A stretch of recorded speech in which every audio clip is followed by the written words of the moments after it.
తపించే దేహంతో తపస్సు చేస్తున్నా దయచేయవా మోహంతో ముడేసే మోజుల్లో తెగింపే చూస్తున్నా తెర తీయవా నువ్వు సై అంటే సింగారం దుంచనా నువ్వు అంటే మొగమాటం వదిలించన కాగల కార్యం జరిగే వరకు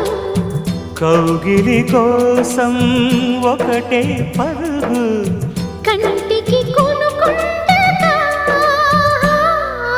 కొంగే జారిపోతుందే అమ్మమ్మ చూపులతో ఎవరేం చేశారు